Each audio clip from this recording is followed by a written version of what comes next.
Expo panel on governance, risk and leadership in the age of AI and OT. This is Phaneendra Bharadwaj, honored to moderate this conversation with our experts, operational technology of the transport technology. So the technologies we are going to discuss. Before we get technical, let's build a common foundation. If you come from IT security, you know about protecting the data on networks. But today we are talking about securing the physical systems like power grids, factory floors, railways, trains, vehicles. If these systems fail, it is not a data loss.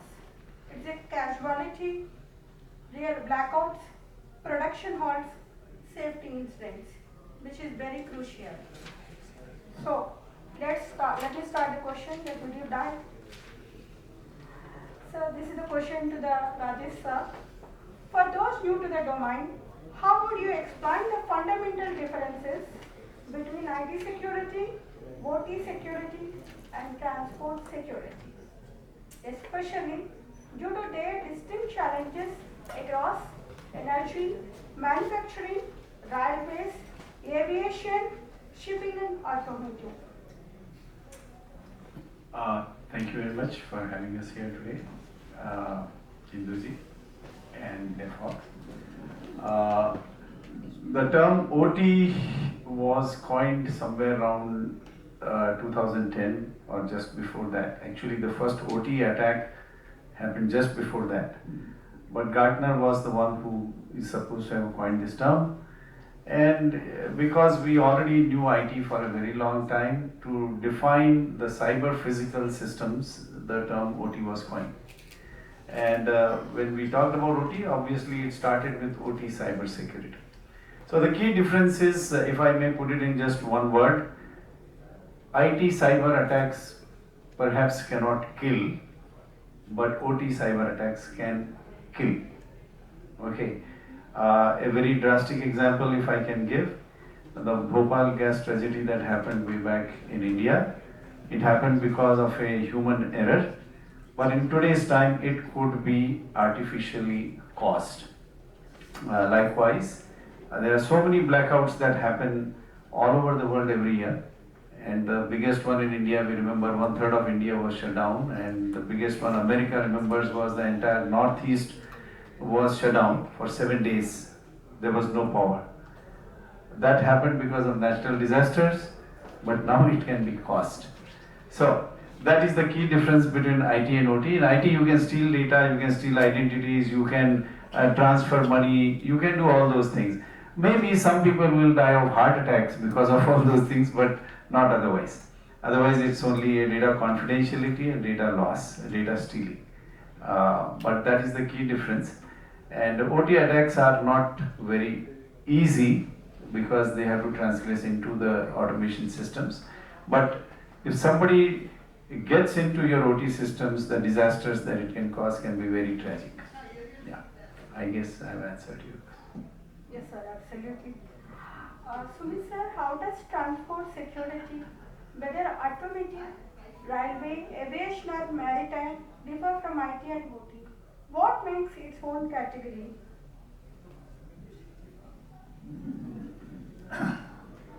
So as said, automotive sits right between IT and OT.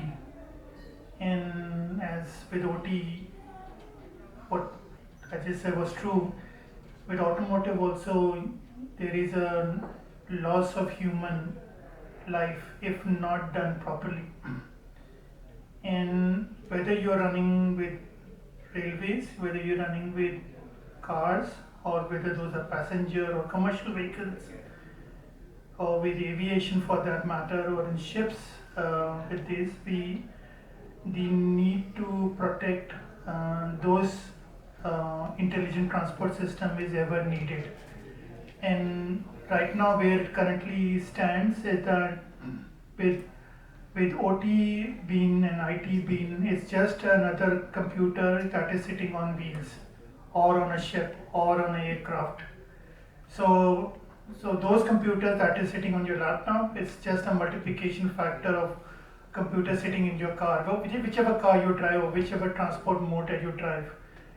The reality is that if those computers can be subjected to risk or cyber attack, so as any other computer or any other platform that are sitting on transport system is subjected to cyber attack. The only difference is in IT, probably, as Rajesh said, that you may die of medical condition, but here the actual will be a loss of life and a more humane disaster that something can ever be compounded for. Yeah, so before you ask me, I'm eager to go. So uh, thank you again, Defox, to have me on the panel. It's honor to be sitting with next to two practitioners with deep tech into technology on OT. I come with very large experience on IT side, and I would say this is a complete shift of mindset. I think people like me who come from IT background think of when security is being talked about, we think about cyber security. While in OT, when security is talked about large scale devastation. It's basically safety and a large accident, not really basically cyber security. So it's a complete shift that way, and it's a shift of mindset. I think some of people like me, when I started to go about a year back into OT conversation, I was like always thinking what is being talked about. They're not talking about safeguarding data while they are talking something else. But when people like us, we really get into a little more on OT side, operational technology, we understand, like it's being talked about, it's human life which has to be safeguarded. It's large scale disruption which has to be safeguarded by bringing in security into the programs, and it's complete inversion of in IT we talk about confidentiality, integrity, and availability, while in OT it is availability, integrity, and then confidentiality. So that's the complete change of mindset and complete change of technology on the OT side. Thank you very much, sir. As of now, we understood there is a significant difference between the OT and IT is the casualty. We have to safeguard the people. In the OT, we have to safeguard the people, and first important is availability is important. I hope you understood.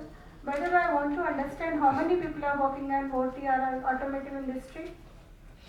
Please raise your hands. Not many. Not working but learning. Learning. Well, a big claps to you.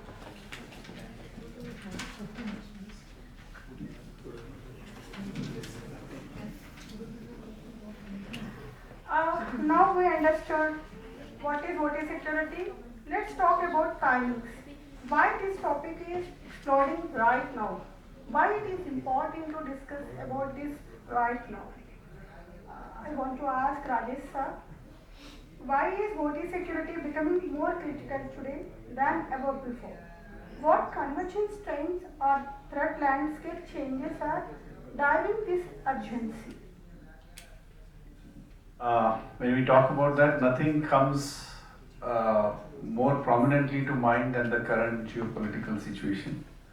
The Cold War got over, everybody says, but I think we are beginning at it all over again. In the recent years, it is even more prominent than before. Our own Operation Sindhu was just a couple of months before this, and the geopolitical situation is really very disturbed. The thing is that the world is so digital now, not only with the data, the systems using the data, but also at the operation layer. It is so digitized that we are almost talking that in addition to the 3 columns in our services, we should have a 4th one, which should be basically a cyber team, the offensive cyber team. So, having said that, the biggest cause is the digitalization of the operations, which is whatever we can call Industry 4.0. We basically did that for efficiency, productivity, and so on and so forth. But every time you do something new, you also add more threat. When we started making banks, the bank heist started. Earlier you had to go to individual houses to steal the money. Now you go to one bank and steal the money. That's how every new development also brings with it new risks. So, having said that, the current situation with very heavy digitalization and the state actors becoming active is the biggest cause for OT. The ransomware is also another reason, because big disruption, big threat, big loss of life all also asks for bigger ransomware. So with IT perhaps you can do big disruptions, but as we said earlier, with OT the damage can be much more physical. So the ransomware that can be realized also can be very heavy. So these are the current reasons why OT seems to be coming. Yes, but So thanks Rajesh for bringing that up, and just to add, I think there's convergence of IT and OT happening, and like Rajesh said, that's really causing a lot of disruption on the industrial systems. I think again, I think it's a shared responsibility. I think if the responsibility is shared, no one single person is responsible for it. Nobody responsible for it. Is it IT responsible? Is it OT responsible? If it is shared, are the boundaries defined well? And then there's a lot of legacy on the OT side, which really brings in a lot of vulnerabilities. So like Rajesh said, I think industry 4.0 is convergence of both. I think all of these added, initially OT was considered to be siloed, air gapped. Now when it is converging and when there are vulnerabilities, legacy, when there are boundaries getting blurred, all of that is adding to the fuel. So just to add. thank you very much. I want to ask any one of the example from each one of your panel members.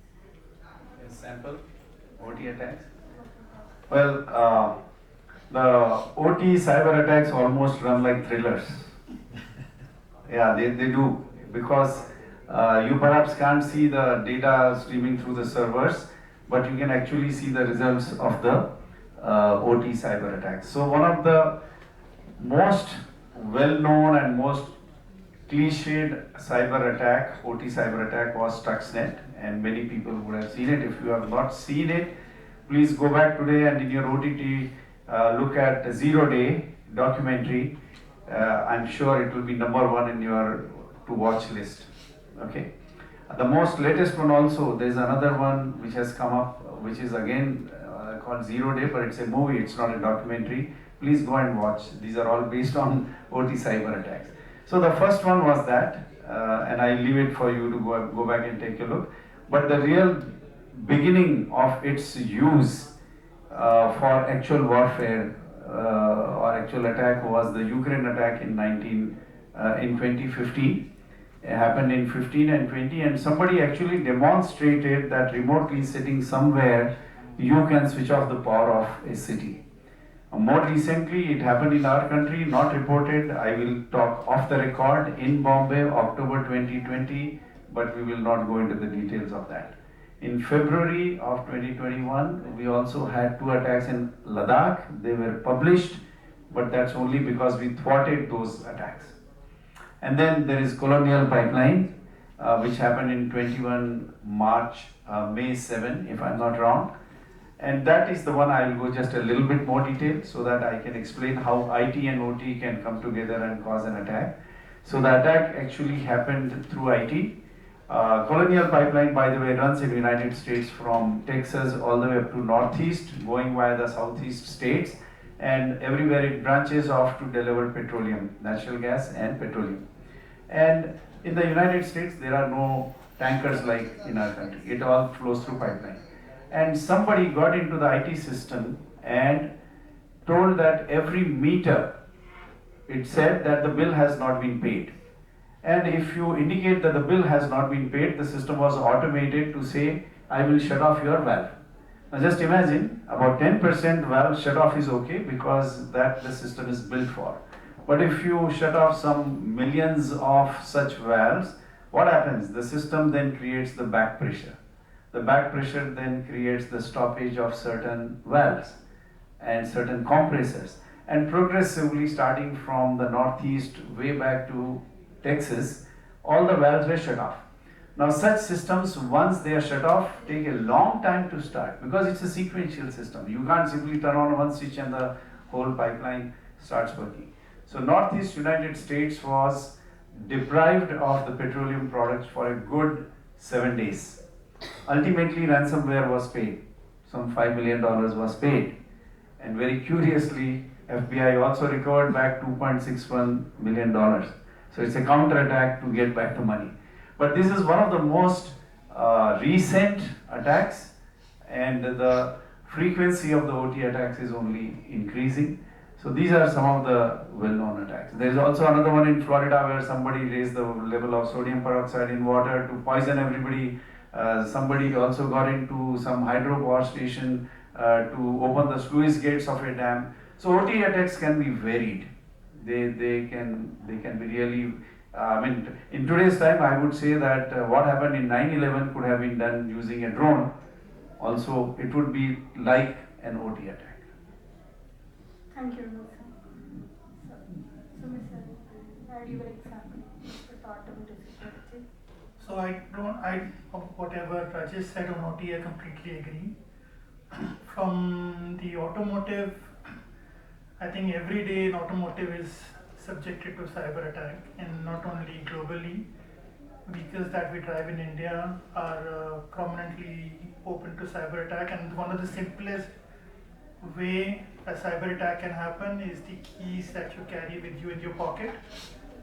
Those keys have frequencies or RF radios, and if somebody has a flipper 0 in their pocket, they can record that frequency, that sequence, and once you are not nearby your car, it can replay that frequency, that radio, and your car gets unlocked, and thank you so much for that wonderful expensive car, and then you can drive away with it.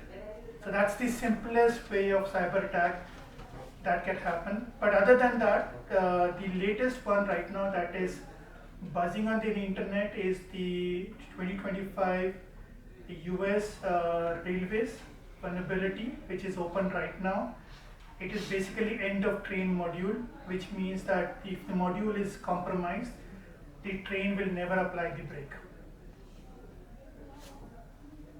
Which means whatever 2,500 people sitting on that train will have their life gone in just few seconds.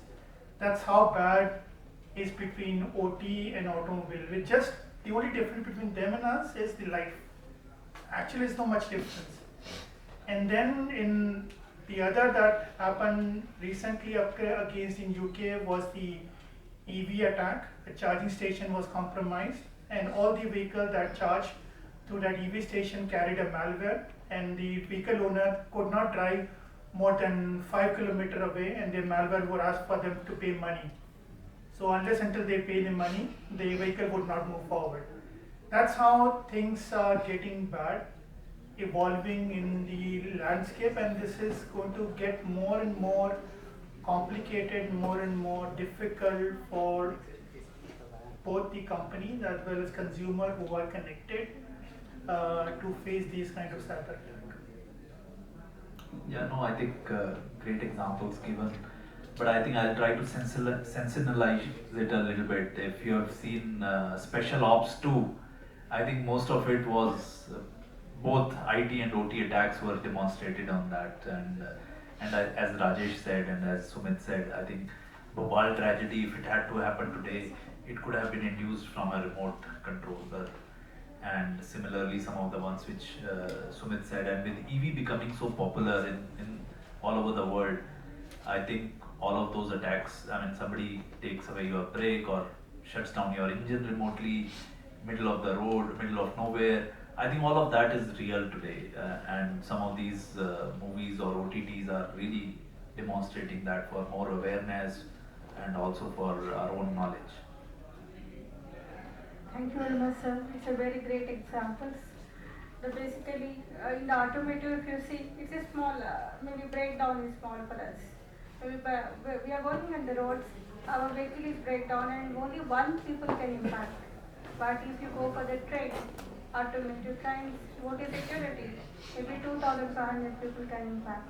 It is a only simple difference. But 2,000 people, 2,500 people, life is not simple. The difference is that. Let's go for the another section. I want to ask Sumit sir. Sir, you already given the examples for the transport security. I want to enhance little bit about the what kind of automotive issues are driving today. Why? Because EV sector is developing. EV cars are there, EV bikes are there. Daily we are visiting something. EV is coming with respect to the lot of cable cars and co-operative poles and lot of standards we are listening. I want to listen technical perspectives of these things. I think one of the most prominent problems started with EV was the Ola scooter getting burning. That was where the battery management issues started to come up. That was the era where people started to, I think, understand why this was a problem. And then over a period of time, the EV kicked in. But then the fever that was subjected to come, that people will start to buy more EV vehicles, started to fall off.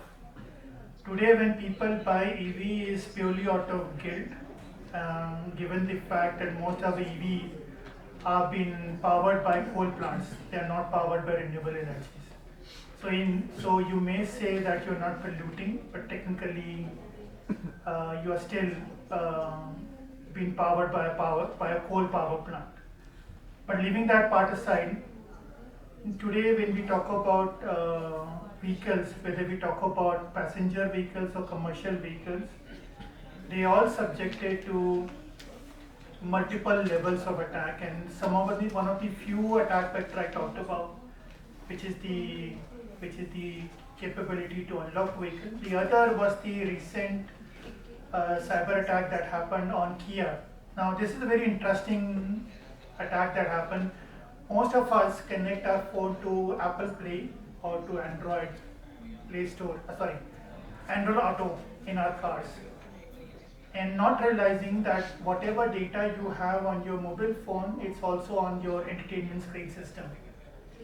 Which means that if you leave your car and go out, anybody who has access to your entertainment system can literally go into the entertainment system and access your contact, last geographical location, your GPS location, what was the call made, to whom the call made, what was the time spent on that call, and everything around to it. That is how your data is being there. The other part of that story is that you are connecting your mobile phone. The very mobile phone that carries your personal data, that very mobile phone that carries your medical data, that very mobile phone that has also connected your corporate network through some VPN, some solution or MDM solution that you may be using. So if your mobile phone is compromised, which is very easy because that is one that is connected to your network through 5G, 4G, whatever network it is, which means that it's easy for me to get it into your mobile phone, then into your vehicle, and by the time you realize, you may be stranded somewhere, not able to either start your vehicle, or even for worst situation, you may not able to unlock your vehicle or get out of it, unless and you pay some money out of it. So that situation is evolving very rapidly in scenarios. That situation is happening. And recently there was a video that came which an Indian OEM had a vehicle which had a summon mode. I'm not sure whether you saw that video or not. And that vehicle was parked on a slanted hill. The vehicle owner pressed a button, which means the vehicle had to come back, and it was summoned to the situation, to the place where this particular person was standing. And as soon as the vehicle was coming back from a slanted angle, it actually crushed the head of another person who was actually standing nearby the vehicle. So what would you say? This was a vehicle problem or an incident that happened due to irresponsibility, of the owner that pressed the summon mode, or that happened because of that person standing close to vehicle and could not understand that vehicle was coming back. So some of these incidents, whether we love to have features and technologies in automobile, but reality is that these features and these technologies, as Commander was saying in the morning, security by design, they are not tested to the level of testing it should be done, and reality is people at some point of time it's getting affected to your loved ones, to your dear ones. And if we do not understand what repercussion these cyber attack will bring to us, I think it's time for us to understanding, because everyone in this room and outside the room are driving some form of vehicle, and we need to be very cautious. Like we are very cautious about a mobile phone, we should have to be very cautious about the security aspect of vehicle that we're driving. Thank you very much, sir. It's very nice insights you have given. So you want to add anything? No, I think like we discussed earlier, there is a convergence. There is everything is getting connected. It's just not IT, OT, it's IoT, IIoT. So, I mean, like the example Sumit gave, if we have a connected car, anything what can happen on a IT system can happen on an automobile as well, and maybe the effect is multiple factors of what happens in IT. There's no the life doesn't go. I mean, in automobile or OT or manufacturing or grid, I think it impacts the life as well.